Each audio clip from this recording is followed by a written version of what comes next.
I'm going to welcome Mr. Sheldon John to the podium. Please welcome him. Hi, good afternoon. I'm tasked with the last presentation. I know we're all a bit restless, so I'll get right into it. But first, let me just thank the UE Open Campus, especially Dr. Banks, for trusting that I can deliver this particular passion of my heart. And so let's get to it. So it's the potential surge of digital tourism in the Caribbean. What does that mean? And the explanation I gave there is the examination of practical applications of digital cultural heritage in Anguilla. Next slide. Now, my passion has always been history and culture and the nature of people and culture. I decided to do my PhD on digital tourism and how will that help Anguilla. I believe it will help Anguilla through the upgrading or the change in the way in which business is done in Anguilla. And this is from a technological standpoint. And so once this it could be proven to be successful, I hope that it can be exported as a concept to other small island developing states, and so thus positioning Anguilla as a pioneer. All right, so my research questions are: what economic impact would a sustainable, well-designed, competitive digital cultural heritage in Anguilla and Eastern Caribbean? Can the construction of a digitally enhanced national museum and a digital city create a tourism retention strategy? Now, the World Tourism and Travel Council states the United Nations has designated 2017 to be the International Year of Sustainable Tourism and Development. Now, travel and tourism for 2016 generated US $7.6 trillion, right? That is the equivalent of 10.2 of global GDP, which also expresses 292 million jobs. That's just 2016 alone. When you look at tourism in the Caribbean and you look at figures, Jamaica 1.4 billion US in GDP, Trinidad and Tobago 852 million, Barbados 579, and so on and so on, and you can see the figures there. The important thing that you're asking right now is how much did Anguilla do? Yeah. Right? Of course, naturally. Yeah. And Anguilla did 64.3 million, right? That is not a bad figure. That is not a horrible figure. But if you compare that figure to St. Bart's, it's 332 million. US Virgin Islands, 590 million. So what are they doing, or how are they positioned to generate that type of revenue? Now, tourism in Anguilla, as I got the statistics from the statistics department, and thank you, Mrs. Allen. Again, the WTTC revealed that Anguilla is on an upswing. The increase in figures jumped from 17,918 to 18,114, and that includes sea and air. Most coming from the sea, and a lot of the tourism that I tracked had to do with how Anguilla does tourism. And Anguilla's tourism, as I said, it is not something that is not being desired. It's just that I'm throwing the challenge out to see if this is something that I can build with, right? So the direct contribution of tourism, travel and tourism, is expected, according to the WTTC, from 4.9%, right, to 25%. And in figures, that is approximately 109 million. So jumping from 64 million to 109 million by 2024. Now, jobs as well, and I'm trying to find out how many jobs actually contribute to the tourism industry in Anguilla, and approximately 1,500 jobs contribute. So a lot of people depend on tourism. Now, what is digital tourism? As you see there, digital tourism is not Facebook. It's not anything to do with social media. Digital tourism is basically the design, the implementation, and the application of IT solutions in travel and the tourism industry, as well as the analysis of the impact of respective technical and economic processes and market structures on all involved actors, especially on the traveler's experience. Now, different experts in tourism over time have all agreed that fundamentally and financially, pre-digital tourism structures cannot do as well as digital tourism structures. What are some of the theories on the digital tourism? Service design, tourism creative zone, web of data and tourist industry, design destination management system, creating digital heritage content, and that's what I'm focusing on. Tourism behavior, digital culture, and electronic tourism, the research domain, and lastly, user-centered participative ambient intelligence, wireless and interlines and interconnectivity in tourism, right? So right now, digital tourism is the umbrella of all the services, and digital cultural heritage is what I believe can help reposition the visibility factor for Anguilla. So what is digital cultural heritage? Well, that is the legacy of physical artifacts and intangible values which have to be transmitted to future generations through the use of digital technology. Now, I've spoken to Mr. Petty about this, and most of what he has can be digitized. It can be uploaded, it can be upgraded, but it's not just to use in a bubble. It can't just be put online for people to see the artifacts of our. No, it has to fall in line with culture. How is culture being built? And so the Anguillan culture, or cultures you see there, is one of the pillars of tourism marketing strategies, right? And this also can be the engine to attract tourists even in lesser known places. When I say lesser known places, sadly to say, my accent is Trinidadian. Sorry to not say that. And when I revisited, because I live here now, I revisited Trinidad last day, and I tell people, well, I live in Anguilla, and they said, wow, incredible. I always wanted to live in Africa. I said, Africa? How did you get Africa? They said, well, isn't it Anguilla, you said? I said, no, it's Anguilla. Anguilla is right next to St. Martin. They said, I know St. Martin, I've never heard of it. These are Trinidadians of Alright? I've experienced So that, yeah. if one of the countries in the Caribbean don't know where Anguilla is, how will others know? Right? So why is digital cultural heritage necessary?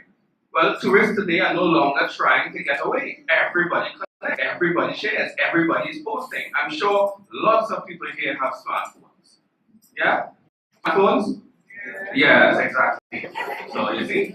So nobody's trying to get away. The minute you go on a trip, you posting, I'm going on a trip. You take selfie, you do whatever. You're in the airport, you're checking in, you're on the plane, selfie again on the plane, selfie on the wing, right?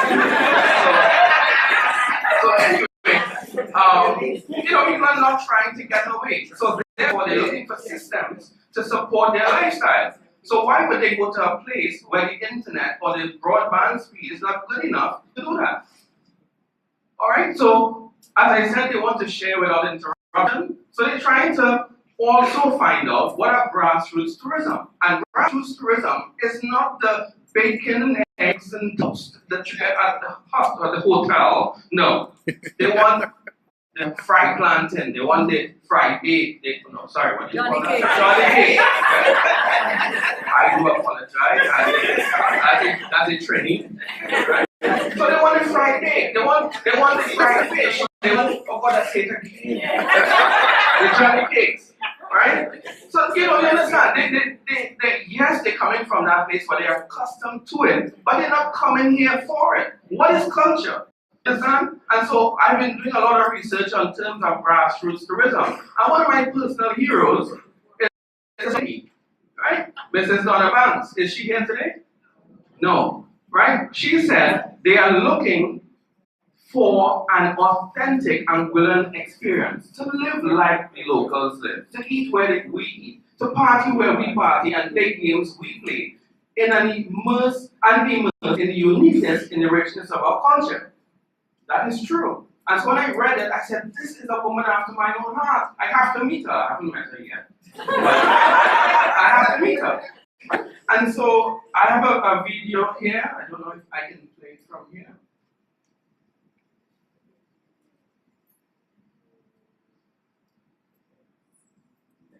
We come. Okay. I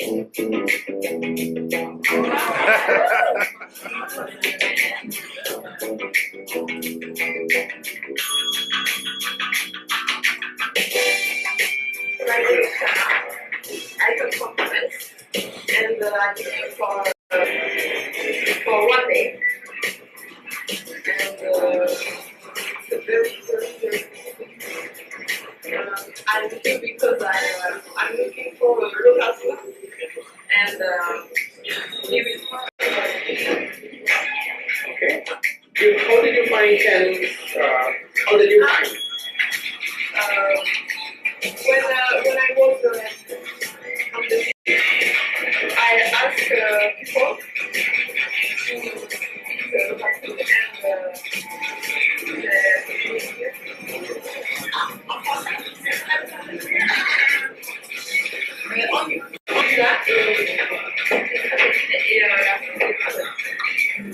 So we are going here because we search something local, and some people tell us to come in here, and we are happy because it's very good, and we spend a good time here. En français? Bah, c'est très très bon, c'est local, donc on est très content d'avoir trouvé cette adresse et voilà. Venez ici si vous voulez, c'est très bon. Bonjour, alors je m'appelle Idir. Je suis venu dans ce restaurant parce que je cherchais de la nourriture locale. C'est vraiment très bon. Et l'île est magnifique ici, Anguilla. Et je recommande vraiment à tous les touristes qui veulent visiter cette île. Elle est vraiment magnifique. C'est vraiment très beau à voir, il y a plein de choses à faire. Et c'est magnifique. Voilà. I'm here with Ken Van Coo from Ken's Barbecue. And we're here on the trip in Anguilla, and I just wanted to talk to Ken a bit about his famous barbecue, his middle class barbecue. And he is well known. I just met with some people from Wisconsin, and they love his barbecue. So Ken, how long have you been doing barbecue? Well, we've been barbecuing here for 20 years now. You check the head? Yes. Wow, that's a lot of meat. It's a lot of meat. That's a lot of meat. I saw Island Parish from BBC, and Ken was talking about doing barbecue for locals. And I agree, because I'm local, all right? I may not sound how much do you sell on a weekly basis? Well, on a weekly basis, we do roughly 50 pieces of chicken, about 20 pieces of ribs. Yes. And you do your own codes? Yes, and we do have our own charcoal, so that's a hard work, but Okay. we prefer to use the local food. Alright. So this is Ken. So when you come to Anguilla, this is the man. Don't ask for me, I got the man. This is the man. So next for Ken is right here on the street. The airport is just up the road as you're coming up from the airport. He's right here. You have any contact information, Ken? No, but don't say that. No, you don't need it. Thursday, Friday, Saturday. Follow the smoke. Alright? Business and friends, once you come to Anguilla, please have a sample of Ken's barbecue. Yes. So great. Thank you, Ken. You're welcome, sir.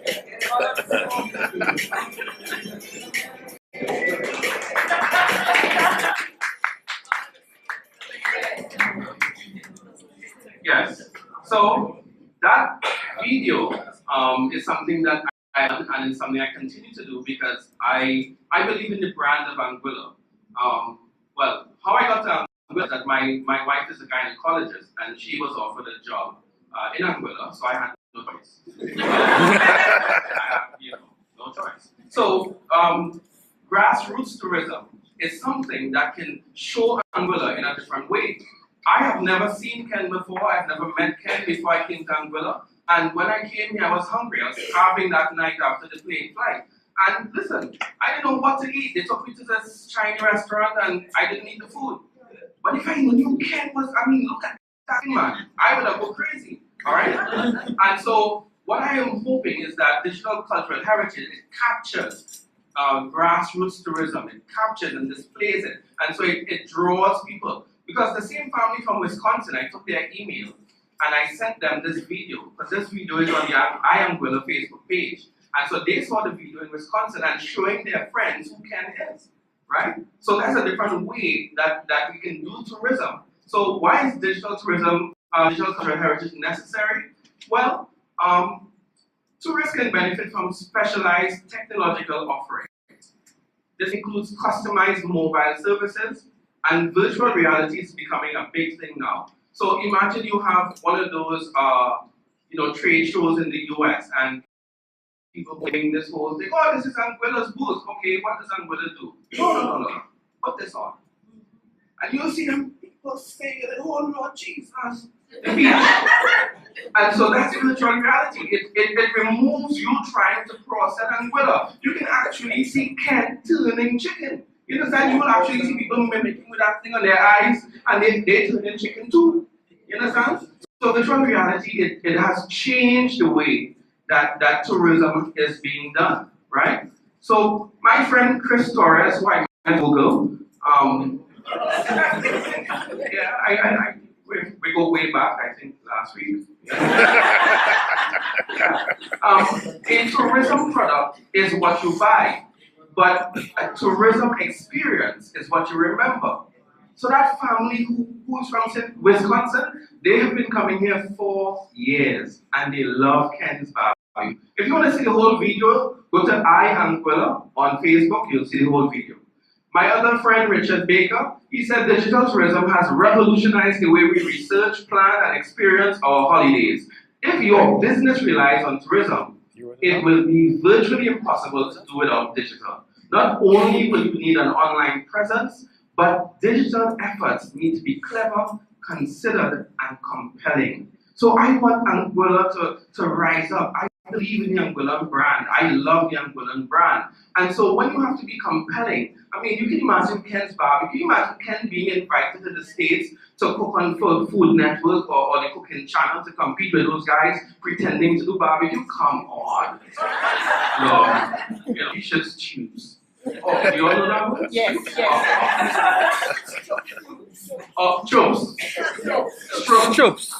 Troops. Okay. Well, Trinidad invented the word, so.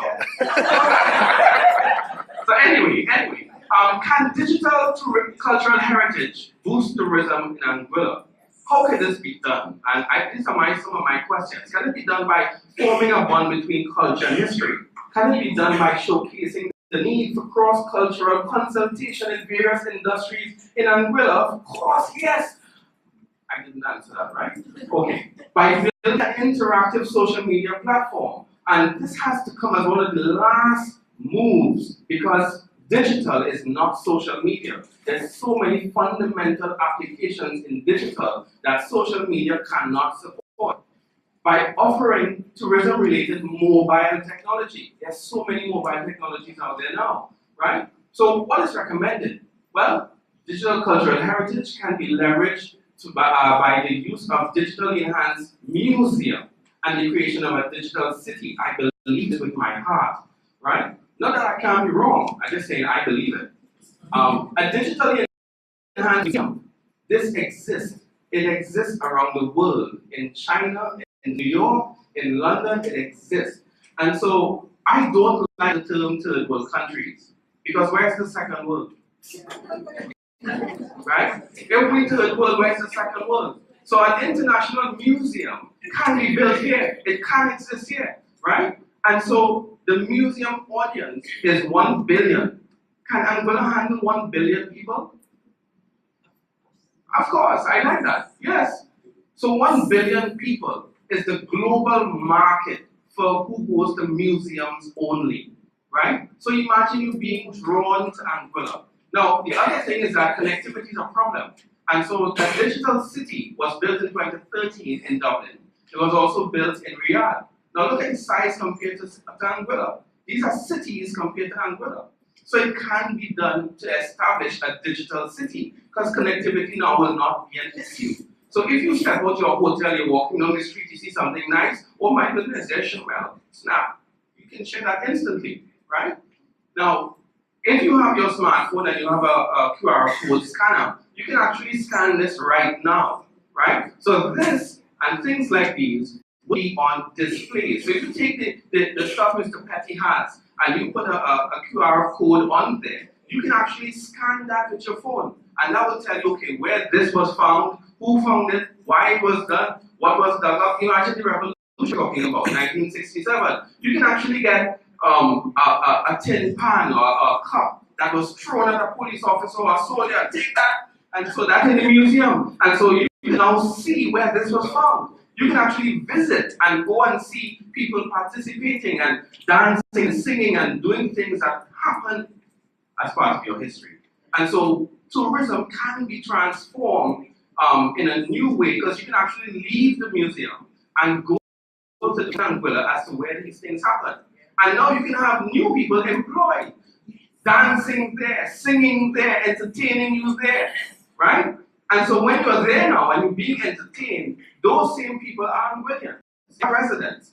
So they are now employed, right? And so I want to introduce these impacts, right? So you have increased employment, announcers, dancers, singers, musicians, you name it, you have it. Because not only these guys, you also have guys who have to do the conversion factor, the maintenance, right? So if you have all that type of dramatic existence, that type of coming out now from the entertainment industry, you don't want to leave your people high and dry. So even if they're employed, you want to have them advance, you want to have them develop. So UWE's position there, UWE can offer a certificate in dancing and other things. So you want to lift the level of education for people, right?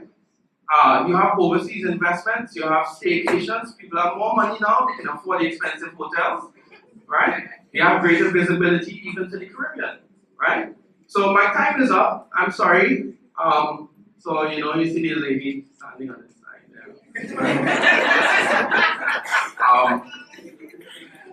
But for digital cultural heritage, even digital tourism to be successful, you need to have strategy. And so I've identified a corrective, a constructive, and retentive strategy to have you understand that, look, Anguilla is more than just the beach. We're more than just the hotel. We're more than just you coming through and leaving and you never saw the real Anguilla. So I believe Anguilla can be a pioneer by building first this digital tourism here, that having your digital cultural heritage known and seen and loved and preferred and loved, I mean I say love twice because there's more love, you can understand that that can now be exported by Anguillans to other small island developing states. So a Fiji can have you come and enjoy themselves, you understand? So I just wanted to put this to you. I didn't mean to scare or anything, but I'm excited about it. I'm passionate about it. I'm not being drawn to anything else. This is my focus. I love it, but I'm a marketer by trade. Mr. Sheldon John spoke on the topic, the potential surge of digital tourism in the Caribbean. It was an examination of practical applications of digital cultural heritage in Anguilla. 2017 was designated as International Year of Sustainable Tourism for Development by WTTC. He spoke of digital tourism, design, implementation, and application of IT and e-commerce solutions in the travel and tourism industry. He said tourists are no longer trying to get away, but want to stay connected even on vacation. 21st century tourists want their connected and shared life to continue without interruption. Digital cultural heritage is necessary, according to Mr. John. Tourists can benefit from specialized technological offerings. This includes customized mobile devices. Virtual reality becomes an enticing reality. It can boost tourism in Anguilla, it can be leveraged, it can increase employment and overseas investments. He ended or gave us an entertaining segment at Ken's Barbecue, and I believe that after we wrap up, many of us will follow the smoke to Ken's Barbecue. And so those were our presentations today, and all our presenters did a wonderful job. Thank you.